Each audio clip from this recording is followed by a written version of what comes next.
E aí, gente, beleza?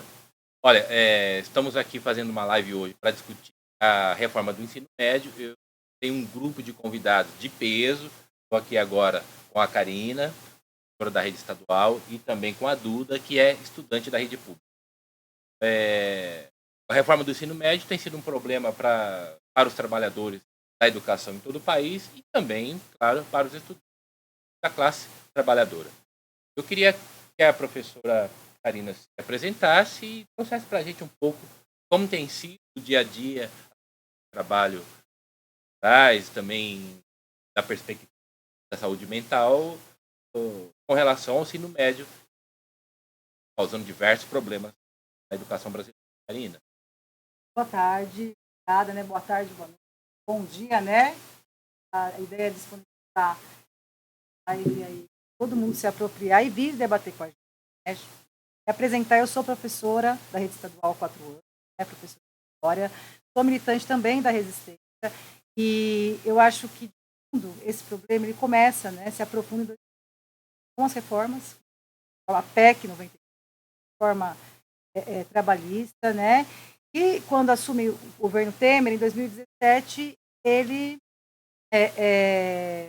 muda estruturalmente toda a educação do país. Né? A reforma do ensino médio, ela começa a ser sentida agora, e aí nós vamos discutir hoje a fundo, né? Agora a gente começa a ter nos estados a aplicação dessa. Nosso ver é uma desreforma. De fato, Caio, a gente tem uma educação, mas em outros marcos. Há 20 anos que a gente precisa discutir, né? E a premissa não está errada, né? Da discussão. A escola se torna cada vez mais. Só que o problema que a gente está hoje não é simplesmente a mudança do currículo, mas aí vai passar pela questão de 10% do PIB, né? Né? E a discussão com a base, porque o que a gente observou nessa reforma se retirou matérias. Segundo e terceiro ano do ensino, divididas, né?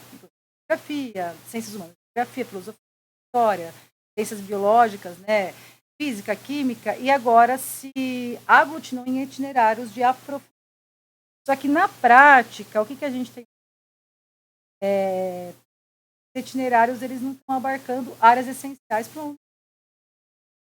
Contrapartida, você citou uma coisa muito bem quando você adoecimento. A gente tende há um tempo a falar que a falência da educação está na ponta, é o professor. Um professor que não se recicla, um professor que não está antenado com essa nova maneira de organizar o mundo do trabalho, o mundo do saber, né? E isso funciona como uma cortina de fumaça para culpabilizar a educação e não olhar sistematicamente todo, né? É um problema sistêmico, né, a educação. Tem observado, esses itinerários eles empobreceram o currículo dos estudantes.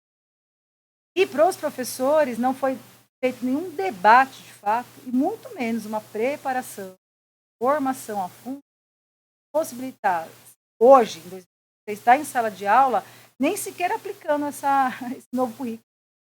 Não entende a fundo como isso vai ser consequente com a formação do nosso e com o nosso desempenho pedagógico. Porque, por exemplo, um professor ele pode atribuir um itinerário, certo? A minha habilitação é licenciatura. Eu posso ver alguma coisa diferente? Tem professores tendo que atribuir itinerário que engloba, por exemplo, ciências humanas, né? Que é a área dele, por exemplo, mas que envolve, por exemplo, ciências naturais, dá conta de um conteúdo que não. E a gente tem de material para fechar agora, né? Um pouquinho do esse. Desceu de material para a gente foi um mapa online, não tem material impresso, tá? Nem para os alunos. Não temos nada concretamente nem para trabalhar esse conteúdo, né? Seria inovador para os alunos. Os professores tendo que planejar aulas a partir da vira, né? De montar a aula. Então, assim, o adoecimento cresceu. A gente tinha um índice de POS, gato esse combativo que também está com a gente nessa discussão, junto com os estudantes. Em 2020, a gente tinha adoecimento laboral, tá? Que é importante. As questões de trabalho da categoria, falo, quase 30. Daqui até o final do ano, não sei como, caso a gente não. Tá? Ela afeta o aluno, afeta o professor e afeta a comunidade escolar. A gente observa que o do ensino médio veio na esteira do golpe, aplicando uma série de contra-reformas que retiraram direitos trabalhistas, da classe trabalhadora, propiciaram a terceirização de diversos produtivos, inclusive no serviço. Então, na esteira do golpe, na esteira do sucateamento do serviço público do país, Temer aplica a reforma do ensino médio. Acho que é uma reforma que propicia o empobrecimento do curso, da formação da juventude, filha da classe trabalhadora, né, que tem a perspectiva de ter uma boa formação, depois ir para a universidade, depois encontrar uma ascensão social por meio da educação. Exatamente esse possível processo. Para você, que é estudante médio de escola pública, que acabou de sair vitoriosa no processo eleitoral, pelas informações, uma chapa que tinha propostas próximas. Como é que vai ser a luta? Como é que vai ser a luta do estudantes a fazer o enfrentamento, a revogação? Está no radar de você? De acordo.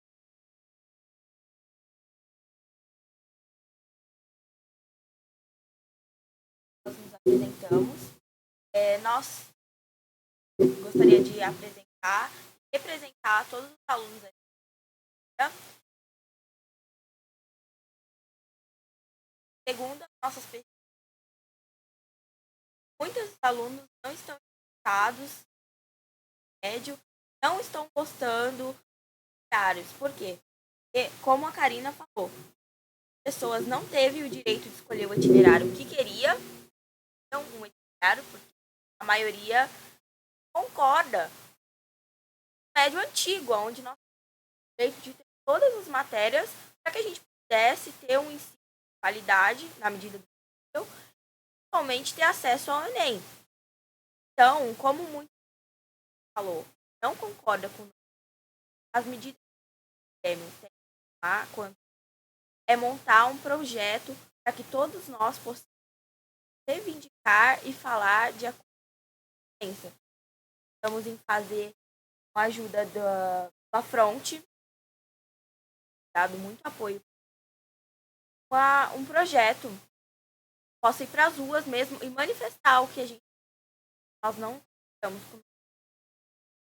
Não, sim, perfeito.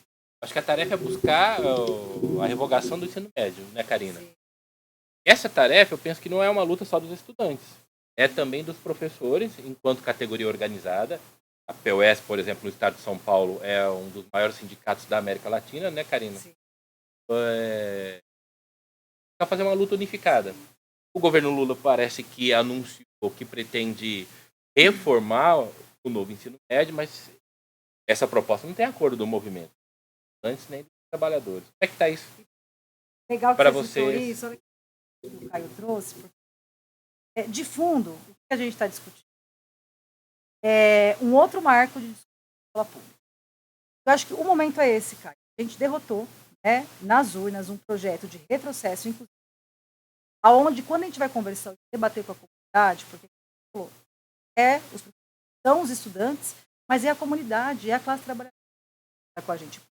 Quando eu fui discutir com alguns pais, até vizinhos da minha casa, sobre essa reforma, eles estão mais preocupados. Olha o retrocesso que a gente tem sofrido ideológico, né? E aí isso está colado com as reformas, PEC 95, a reforma vista. De fundo, as pessoas estão mais preocupadas se o Lula vai colocar banheiro unissex na escola do que com a qualidade educacional dos seus filhos. Você entende a batalha que a gente tem que dar? E a batalha é agora, porque está nas urnas. Proto-fascista, conservador, defendia homeschooling. Defendia não só isso, um lado, né, a aplicação, o aprofundamento da transferência de dinheiro público para as PPPs, que é o projeto do Éder, tá? Barra São Paulo, e discutindo isso de uma maneira, essa é a solução para a educação. Vocês não conseguem gestar com dinheiro público um plano de educação democrático, de qualidade, emancipador, né? Está em pauta, nunca teve nos 4 últimos anos, não. Agora, onde eu queria chegar. Nós temos uma brecha, agora, elegendo o governo Lula, as suas contradições, né, dos ministérios, a gente sabe qual que é a disputa, sabe que numa república, né, democrática, que ainda engatinha na nossa democracia, sabe que não é o Lula em si que vai conseguir a pressão das ruas. O que acontece? A gente tem o Plano Nacional de Educação, Senado. O último foi em 2014. Tá? Já na esteira ali daquele movimento muito estranho que a gente começa a ver, né? Pré-golpe. Em 2024, nós vamos sentar na mesa para definir um novo plano diretor nacional. Nós temos um pacto federativo, né? Para relembrar umas coisinhas, como funciona, né? A nossa... O Estado brasileiro, enfim. Os estados têm autonomias para decidir. Até que nós temos o plano de educação do Estado de São Paulo e nós precisamos revogar isso agora, pelas ruas, com a força social que a gente colocou lá, para a gente poder defender o quê? Um novo plano. Então, revogando essa reforma, a gente pensa a educação que nós queremos. Uma educação de fato democrática. Uma escola antirracista. Uma escola realmente inclusiva. Uma escola que, inclusive, vai discutir qual que é os rumos do país, por exemplo, que se desindustrializa. Qual mão de obra que a gente passa também para a questão. Qual democracia a fundo que essa escola tem que estar implicada? É dissonante, entende? Revogar a reforma do ensino médio hoje, agora, esse ano, abre brecha, uma janela, que não abre uma porta que a gente seja ainda, né? Porque o nosso desejo é, de fato, uma educação universal igual para todos. Entra também num outro debate, que acho que a gente vai falar um pouquinho depois. As escolas particulares, média e alto nível, elas estão aplicando no contrato. Filosofia, né? Então, o debate, ele é sistêmico, né? E agora a gente está, né, encampando essa luta para poder chegar, pelo menos em 2024, e de fato colocar o projeto pressionando pela base, né? E o atual governo leve para frente, né? A voz das ruas, a voz de quem faz o chão da voz da classe trabalhadora. Perfeito, Karina. Não repara não, viu, gente, que a gente tá com o microfone só e a gente vai se adaptando por aqui. A gente resolveu fazer essa live agora, ainda com o microfone só, porque a relevância do tema é fundamental. E a gente quer chegar a mais pessoas, a mais estudantes, a mais trabalhadores, quer ir para além, por isso, uma categoria para além dos estudantes. Esse movimento é importante para toda a sociedade. O movimento é da luta pela revogação do ensino médio. Então, Duda, o plano que você está discutindo antes, das tarefas de revogar o ensino médio, qual é o planejamento que você tem no radar? Alguma reunião, alguma atividade? Depois comenta um pouquinho do processo dessa vitória no tema, porque eu acho que foi importante ter uma estudante mulher, periferia, organizada no Afronte, que vai representar os estudantes secundaristas nessa batalha. Bom, foi parte da e nós tinha muita rivalidade, uma rivalidade área, todos nós alunos a mesma coisa, que é uma educação de qualidade, feito dependente de quem foi muito gratificante, junto com o prêmio, para que a gente possa fazer da melhor forma. Em relação ao novo ensino médio, vou estar disponibilizando para as outras ideia mais ou menos que deve debater. Nosso Grêmio, nós pretendemos montar uma palestra com a Karina e com o seria a categoria O, porque nós queremos a opinião dos professores. Quando muitos alunos não têm a noção quão problemático é o médio para nós alunos.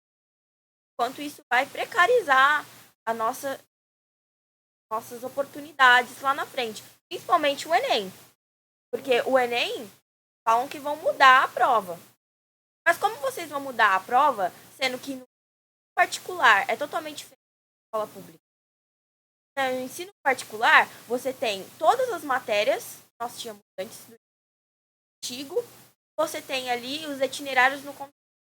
Já na escola pública é totalmente diferente. Nós tiramos várias matérias que nós para fazer colocamos itinerários.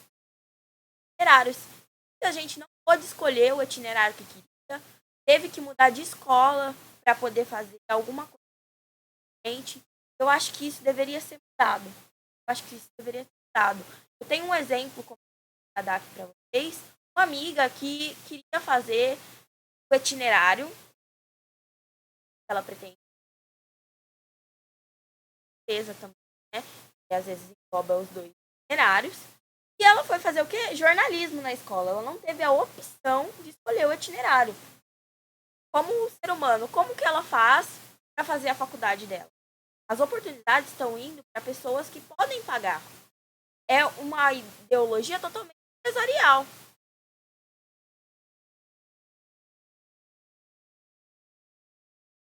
Sim. Rapidamente, para te cortar, mas é o que a Duda traz, né? Porque a obrigatoriedade é que ela oferte 2 itinerários, né? Então, essa ideia de escolha, né? Isso foi vendido, propagandeado, né? Muito na época ali, quando foi assinada pelo TCU. Nossas propagandas na televisão eram lindas, né? A escolha, a autonomia desse estudante em escolher, né? Poder escolher a sua formação final, né? Básica. Acho que não acontece isso. As escolas, elas são obrigadas a ofertar 2 itinerários. Entende? Estamos falando de pós-pandemia, de alunos da classe trabalhadora que mal conseguem chegar nas suas escolas. Então vou cursar um outro itinerário como a sua amiga, jornalismo. Só tem na outra escola, outro bairro. Entende? Se você escolheu, agora você corre atrás. É uma lógica, né? Que aí está muito colado a essa lógica empresarial e individual do protagonismo. Bom, se deu certo, se você conseguiu alcançar, fazer uma formação, né, ter sucesso no seu projeto de vida, isso vai depender de você. Nós demos aqui os meses. É uma cortina de fumaça, Caio. De fato, isso, na prática concreta, a gente teve uma evasão enorme pós. E ninguém estudou a fundo a isso. Se deu por quê? Nós tivemos famílias inteiras que perderam emprego, quando não perderam a própria vida. E hoje tem que trabalhar e sim estudar. Muitos têm que trabalhar. Você pegar hoje, só na minha sala de aula, que eu estou com os terceiros anos, hoje a maioria dos estudantes saem de manhã da escola e vão trabalhar. E não vão trabalhar simplesmente porque também querem ter uma autonomia financeira para comprar suas coisas, que já é válido, certo? Para ajudar suas famílias a colocar comida na mesa. Então, o problema, ele é mais a fundo. Quando a gente fala de revogar, é bater sim, não há escolha. Não há escolha. Né? Há, na verdade, precarização. Precarização, e sim, aí sim é mais falta de oportunidade. Para fechar, para aumentar ainda mais o crivo entre escolas médias, padrão médio e alto. E quem vai ocupar as escolas públicas não vai ser esse modelo de educação que vai permitir que os alunos da escola pública alcancem, mas sim quem é que vai ocupar as escolas públicas? As universidades públicas, que por direito, né, teriam que ser ampliadas, que também sofreu um corte imenso, né, no último governo, né? Quem vai ter mais condição de ocupar a USP, a Unesp? Os estudantes formados nesse itinerário mais aligerante? Ou os alunos do ensino privado? Né? Então é esse debate que a gente também tem que fazer. Além de ser uma reforma bem precarizante, a gente percebe também que é uma reforma que aprofunda as desigualdades sociais. Quem já parcela da população que já é classe média alta, tem que acessar o ensino privado, obviamente que a parte desse conjunto vai sair para as universidades públicas. é claro para a gente que o movimento, a gravidade da situação, coloca na obrigação de exigir do governo Lula não uma reforma da reforma do ensino médio, mas sim uma revogação. Olha, Duda, estamos indo na finalização desse primeiro momento da live, aí queria que você mandasse um recado para os estudantes. Eu acho que nesse sentido, preparar a mobilização, ir à rua, para a gente fortalecer e sair vitorioso desse momento. A precarização, o acesso a uma educação de qualidade há muito tempo está piorando sempre. Essa é a realidade. Gostaria de ajudar com a presença de palestras, falar exatamente o que pensam, para que a gente possa ajudar. O programa Estudante aberta a participação de vocês, se vocês quiserem falar alguma coisa, demonstrar realmente interesse no assunto. Podem se sentir abertos a falar comigo, da minha, e além de tudo, ao movimento, para que a gente possa se impor a partir disso. Preparar as mobilizações, né? Isso. Bom, vamos lá, Karina, vou levar o microfone para você, fazer Vamos um lá, fechamento. Vamos lá. Foi muito bom, gente. Da live. Tem mais, né, Caio? Sim, sério. claro. Bom, Vai gente, a gente está com alguns indicativos de dia 15, quarta-feira. Está tendo uma movimentação de várias entidades, né? A CNT, a POSP, a FENET, várias organizações importantes pela base, já chamando um ato, né? No Brasil todo. São Paulo vai ter um dia aqui. Acho que é importante, quem puder estar, comparecer. O ato é o pontapé dessa luta, né? Está aglutinando força. Né? Começa pequenininho, lembra das ocupações de 2000. Começou com uma reorganização, então, ainda do governo Alckmin, né? É importante que a gente coloque isso, de fechamento de escolas, né? De uma escola ocupada lá em Pinheiros, aquilo virou um rastilho de pólvora e as lutas começam. Né? Uma indignação legítima que a gente consegue se encontrar para dizer não, chega, a gente aí para o país. E dia 22 também tem um indicativo também chamado, acho que pela CNT, para a gente organizar essa luta. A nível regional, Ribeirão Preto, convido todas e todos a estarem com a gente, um comitê do Revoga Já Ribeirão, a gente já tem a gente quer lançar esse comitê com mais forças aí, né?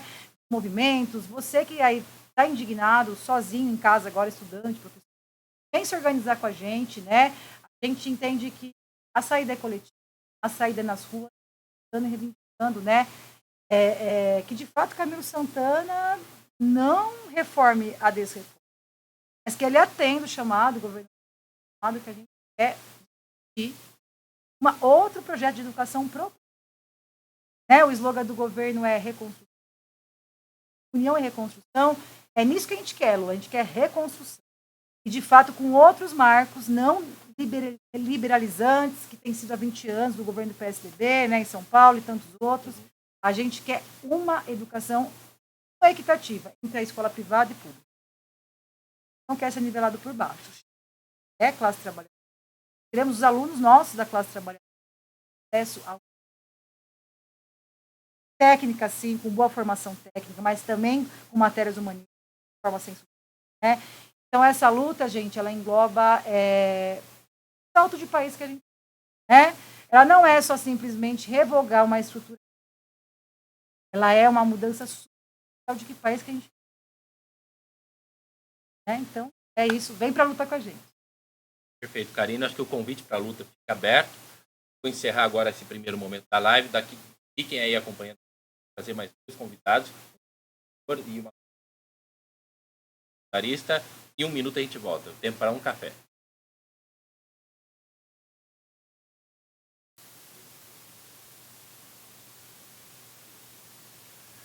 E aí, galera, voltamos aqui para debater o tema da luta contra o novo ensino médio. Dessa vez eu trouxe mais uma dupla de peso aqui, o professor Rafael e também a Maria.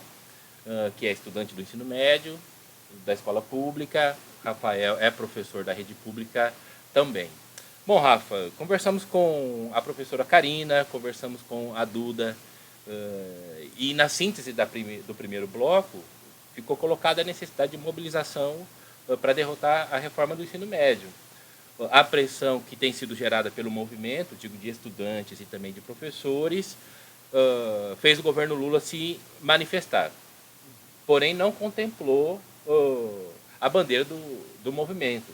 O governo vem dizendo que estuda a possibilidade de reformar o novo ensino médio.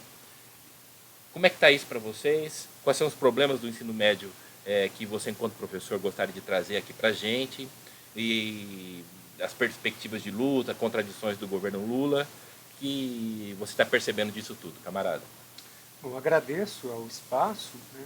Sou o Rafael, sou professor da rede pública, estou atualmente também como conselheiro estadual da POSP, Sindicato dos Professores, e no momento mais presente, a gente tem então que houve um percurso grande de lutas, desde o momento ali do impeachment, do golpe da Dilma, em 2017, posicionamentos de entidades sindicais pela revogação já naquele momento, em 2018, né? Então existe aí uma necessidade da gente perceber que esse processo já vem de um longo período de acúmulo de tentativa de lutar contra a implementação dele. Lembrando que o processo em si da reforma do ensino médio ele foi muito conturbado.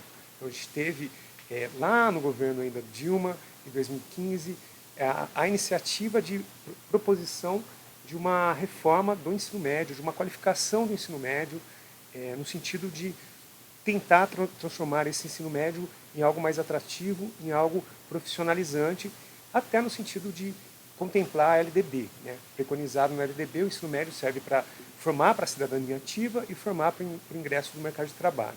Os desenhos que saíram, né, da primeira versão e a segunda versão da BNCC eram desenhos que ainda preservavam as disciplinas, principalmente sociologia, filosofia, as quais elas foram, em certa medida, esvaziadas ali a quantidade de aulas. No final, a terceira apresentação, a terceira proposta que foi efetivada já no governo Temer, essa foi sim totalmente deletéria, ruim no sentido de apresentar aí um percurso de formação para esses estudantes confuso, com baixa qualidade e esvaziado de sentido. Né? Isso passa para o Estado de São Paulo a ser implementado rapidamente por conta de que até o Roscielli sai como ministro da Educação durante o último período ali do Temer e vem para o Estado de São Paulo para se transformar em secretário de Educação e de forma ligeirada, acelerada, vai implementando esse processo da reforma, gradual, no sentido de ir cotejando processos de esvaziamento da rede, esvaziamento das disciplinas e surgimento dos itinerários formativos. Itinerários formativos que é bom lembrar que foi criado, né, a proposição, a portaria foi criada lá ainda no governo de transição do governo Bolsonaro, do Temer por Bolsonaro, quando o Ricardo Vélez era então ministro da Educação. Então, é um processo confuso, é um processo conturbado, respondendo efetivamente para esse tempo presente.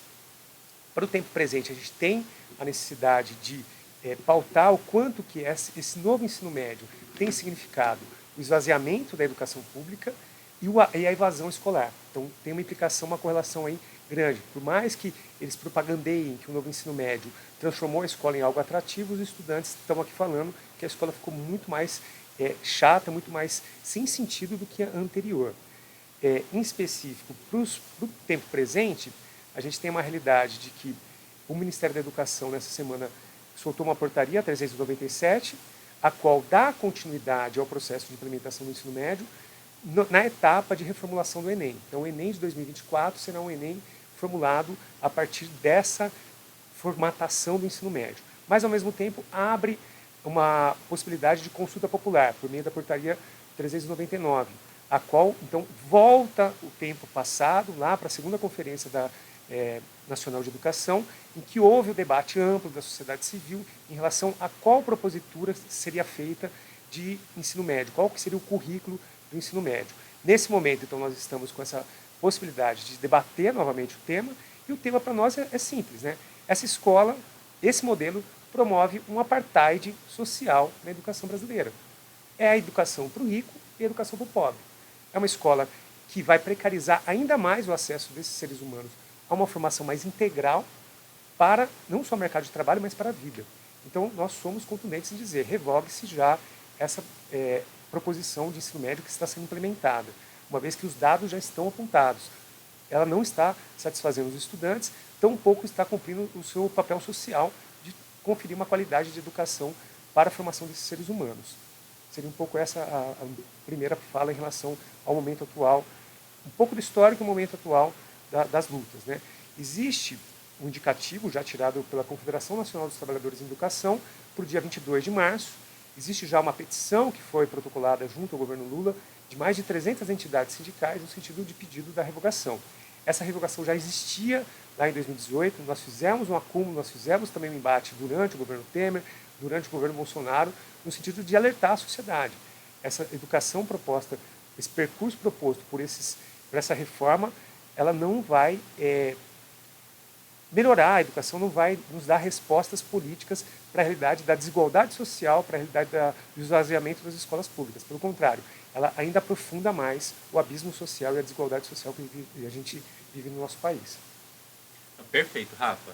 Eu acho que essa perspectiva que você trouxe, ela também dialoga com a demanda dos estudantes, né? Eu acho que houve um período em que os estudantes, como toda a classe trabalhadora, no pós-golpe, no governo Bolsonaro, entraram num momento histórico defensivo, né? Agora, com a derrota do bolsonarismo, as organizações, os movimentos começam a se preparar para as lutas, né? E avançar na organização do movimento estudantil secundarista é fundamental.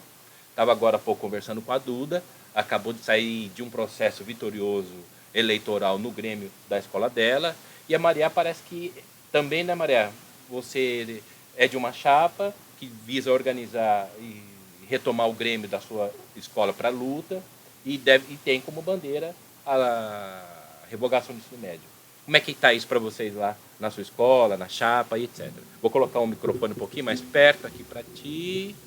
Obrigada.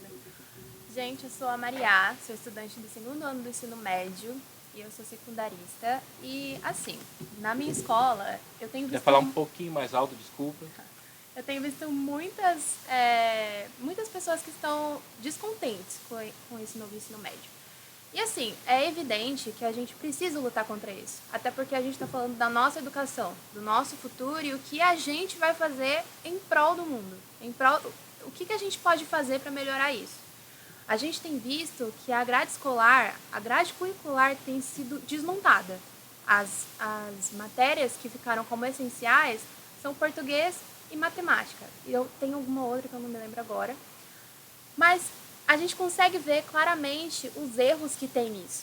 Porque retiraram geografia, sociologia, história, entre outras. A maioria delas foram retiradas da grade, principalmente para o terceiro ano, que é o ano que o ensino que assim está preparando os estudantes para entrarem dentro das universidades. O ensino é o mais precarizado dentre os 3 anos do ensino médio. E assim, a gente vê que nós, os estudantes, a gente consegue perceber que essas matérias são as matérias que vão formar o nosso senso crítico. O senso crítico, para nós, é de extrema importância, porque a gente conhecendo o nosso passado, conhecendo o que aconteceu, um povo que tem consciência do seu passado não permite que ele se repita. Então é isso que a gente precisa ter consciência, precisa lutar contra. O novo ensino médio, ele vem para desmontar aquilo que já não estava bom, que a gente precisava melhorar, só que ele vem para piorar ainda mais. Ele vem para tornar isso ainda pior, tornar isso ainda mais precário. E a gente não fala só dos alunos. A gente está falando dos professores, a gente está falando de todo um conjunto de pessoas que está sendo atingido por esse novo ensino médio. E a gente não pode permitir que isso passe em branco. A gente está tendo mobilizações. A gente vai ter uma mobilização agora quarta-feira, dia 15. E a gente está vendo umas movimentações para o dia 22, que a gente está vendo de se organizar. E é muito bom, é de extrema importância que os estudantes, principalmente, vão às ruas, vão à luta, façam um mapa mental, façam um resumo, entendam do que se trata o ensino médio. O ensino médio não se trata apenas o que passa na TV ou o que a gente vê na internet. A gente precisa entender o que a gente está passando, entender o que está acontecendo com a nossa educação. Afinal, os prejudicados somos nós. É isso que eles querem, nos prejudicar. Tirar aquilo que a gente tem direito, que é a educação, né? Não, perfeito. Eu só queria que você complementasse um pouquinho sua fala, porque eu disse agora há pouco que vai ser necessário ampliar a organização dos estudantes. Sim, com certeza. Então, é muito importante esse processo que você está inserida de reorganizar o Grêmio, né, de um processo eleitoral. Torço para que você seja vitoriosa, é uma militante do Afronte, que a sua chapa seja vitoriosa, né? Então, para você dar um recado para estudantes de outras unidades escolares, o que o Afronte pode dizer, qual a importância de formar um Grêmio com uma, vamos dizer assim, uma plataforma de luta mesmo, né? Incorporar na plataforma política dos Grêmios a luta contra as opressões, a luta pela revogação do ensino médio e etc. Eu acho que você está num bom momento e é um exemplo para outros estudantes, por isso que eu gostaria que você falasse um pouquinho desse processo. Hoje, o Grêmio que nós estamos montando lá na Escola Rafael Leme Franco tem como a principal pauta organizar, principalmente informar e trazer os estudantes para colar com a gente nessas mobilizações, porque a gente precisa.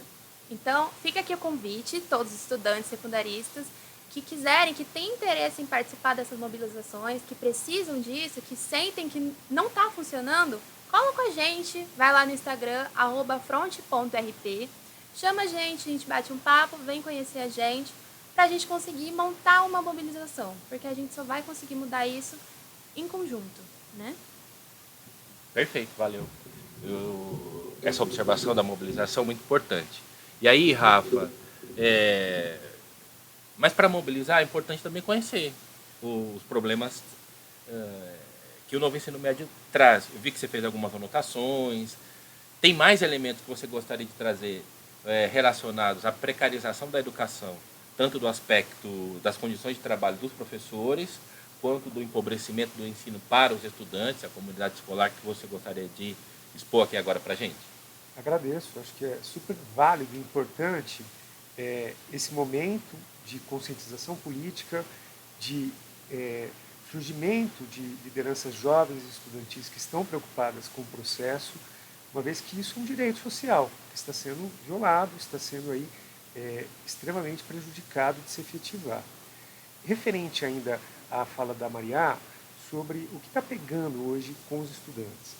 Eles estão desmotivados em relação principalmente ao terceiro colegial. Então, o processo de implementação da reforma do ensino médio no Estado de São Paulo inicia-se em 2020, quando ainda o governo Dória reconhece a homologação da BNCC de 2018. E em 2021 inicia-se de forma gradual. Primeiro ano, então, o primeiro ano do ensino médio passa então a ter uma nova nomenclatura. Seria Inova ou Novo Ensino Médio, é o nome fantasia que eles criaram para gradualmente, ano após ano, ir prosseguindo nos segmentos, né? Primeiro, segundo e terceiro colegial. O que ocorre é que no terceiro colegial a implementação se deu esse ano. E aí o choque da realidade é que houve um esvaziamento completo da formação geral.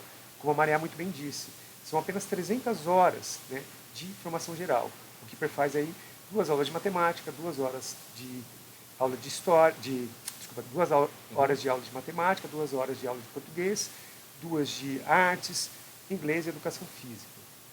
As outras disciplinas ficaram pulverizadas em opções que os alunos poderiam ter sobre os itinerários. Então, seria um mecanismo de aprofundamento semestral sobre uma área do conhecimento. Então, a Maria decidiu estudar a área de linguagens. Então, há itinerários somente formados para a área de linguagem e ela vai fazer, então, mais essa complementação de 750 horas em itinerários.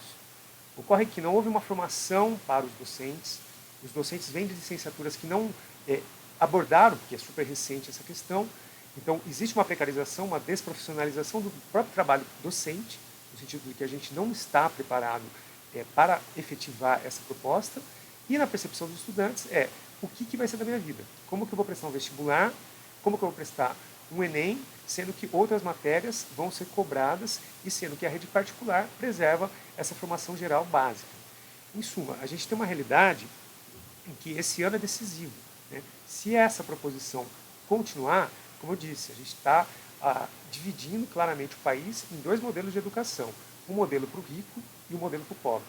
E esse pobre está atrelado a um processo de reforma trabalhista, reforma previdenciária, como você já bem disse, Caio, que está preparando ele para o mercado de trabalho extremamente flexível, precarizado, extremamente dificultoso, dele conseguir ter uma vida digna, uma vida com emprego, com salário bom, né? É disso que se trata. Então é muito grave a realidade desse novo ensino médio. A gente não pode deixar de tentar conscientizar, deixar de tentar compreender as consequências sociais desse processo. Lá atrás, quando eles fizeram aquela disputa hegemônica, logo após ali o impeachment, eles propuseram que o ensino médio está sem sentido para os estudantes, o ensino médio está em crise, o ensino médio está com uma grande vazão, né? Esse foi o governo Temer, no momento ali de tentar preparar o terreno para a homologação da BNCC. E lembrando que foi por meio de medida provisória, ou seja, não houve consulta dos trabalhadores, não houve consulta da comunidade escolar. Foi uma medida autoritária, né, imposta de cima para baixo, e que, em princípio, até retirava disciplinas como sociologia e filosofia, disciplinas críticas, como a Maria acabou de apresentar, disciplinas que fazem os estudantes pensar sobre a própria realidade e a realidade de empregabilidade, a realidade mais ampla da sociedade. Enfim, a questão posta nesse momento, que poderia usar para complementar, é o quanto que também há uma pressão, né, grande de fundações empresariais tentando passar a impressão para a sociedade de que são bons gestores da educação e de que o Estado ou o governo não sabe gerenciar a educação. Há por trás dessa mobilização dessas instituições, dessas fundações empresariais, um interesse muito claro, né, de privatizar o orçamento público, de tomar para si o orçamento público e incutir uma ideologia, incutir uma forma de educação voltada para esse mercado de trabalho flexível, para esse mercado de trabalho que não tem seguridade social, para esse mercado de trabalho em que o trabalhador não tem nenhuma carteira assinada, né?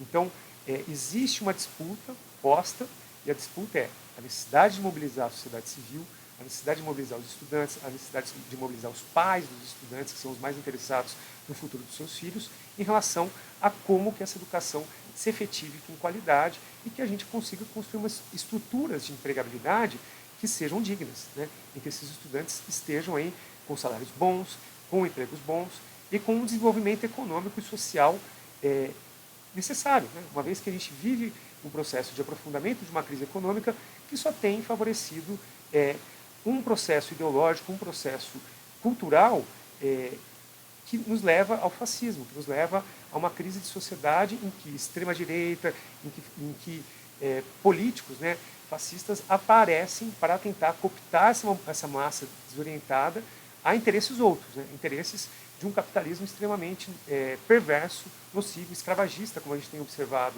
as denúncias que ocorrem pelo país nesse primeiro momento aí do governo Lula. Perfeito, Rafa. Gostei muito das suas colocações. Estou aqui aprendendo também, viu, gente? E aí eu queria ver, Maria, quer dar um recado final para a galera, para os colegas estudantes, especialmente fazer uma propagandazinha, eu acho, da eleição da chapa, pedindo voto para os colegas, e passando a bandeira, né? A bandeira da luta da reforma do ensino médio. Essa bandeira da luta da reforma do ensino médio já é nossa, né? Já é nossa responsabilidade, nós que temos que ir atrás disso. Como eu disse, isso não afeta somente os estudantes, mas também todo um conjunto que está dentro das escolas, dentro do ensino médio. Mas baseado nisso, gente, vamos atrás, a gente precisa lutar contra isso, a gente precisa ir para as ruas, a gente precisa se informar. Porque essa é uma pauta que a gente vai atormentar muita gente se a gente não for atrás. Então vamos, cola com a gente está organizando atos, organizando formas de informar outros estudantes para a gente conseguir juntar a nossa massa, né? E no Grêmio da Escola Rafael Leme Franco, né, tem que ter. Então vamos lá com a gente também, cola com a gente. E é isso. Vem com a gente e a gente vai travar essa luta juntos.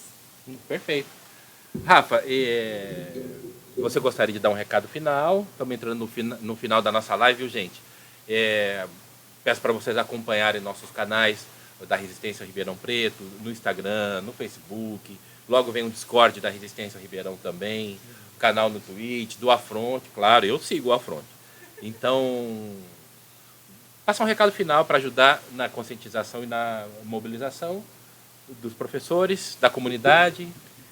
Sendo bem objetivo, a gente tenta uma realidade da abertura de consulta pública pelo governo federal e é simples, revogue já essa BNCC, revogue já esse ensino médio, né? Não temos diálogo. Como que a gente pode reformar algo que já está visível, notório, que não está funcionando, que está esvaziando, está precarizando, está prejudicando demais a qualidade do ensino. Um segundo recado, então, dia 22, existe uma mobilização nacional no sentido de se tentar ocupar as ruas democraticamente, tentar aí dar vazão a essa realidade que já está no debate nacional sobre o quanto que não é possível a gente acreditar que esse ensino médio ou essa proposição de novo ensino médio está funcionando ou vai funcionar, né? Então, sair às ruas é fundamental, os sindicatos estão mobilizando, aguardem, então vamos ter aí novos informes a respeito, possivelmente caravanas para São Paulo, ou mesmo atos regionais, e apoiar, dar todo o apoio aos estudantes que estão se mobilizando para o dia 15 de março agora, em ato em São Paulo, na Paulista. Então, toda a solidariedade dos professores em relação aos estudantes que já estão se mobilizando, já estão se conscientizando sobre a questão. Muito obrigado, Caio. Imagina, eu que agradeço. A presença de vocês aqui é fundamental para a gente. Estou aqui nesse Somebody Love com o microfone, mas quem sabe a gente logo adquire um microfone extra para dar conta das nossas tarefas aqui no live que a Resistência vai promover daqui para frente. Então, é isso, galera. Compartilhem essa live, acompanhem as redes sociais do Afronte, da Resistência Ribeirão Preto, do PSOL, porque é um partido que também está engajado nessa luta, porque das contradições do governo Lula, eu acho que já demonstrou que não tem interesse nesse momento de revogar o novo ensino médio, propõe uma reforma, isso já demonstrou que não tem acordo dos movimentos, da classe trabalhadora, dos estudantes, dos professores, então essa luta vai ter que ganhar mais apoio social, mais engajamento de outras organizações, para que a gente possa arrancar do governo Lula, de fato, a reforma do ensino médio. Rumo a 10% do investimento do PIB na educação, rumo ao acesso universal ao ensino superior, né? E rumo, obviamente, de preparar as possibilidades para que no futuro a gente tenha uma sociedade que se possa garantir acesso universal à saúde, à educação, né, à moradia, à alimentação. Obviamente que essa sociedade é uma sociedade que supera a sociedade capitalista, é uma sociedade socialista. Um abraço, gente, até a próxima live.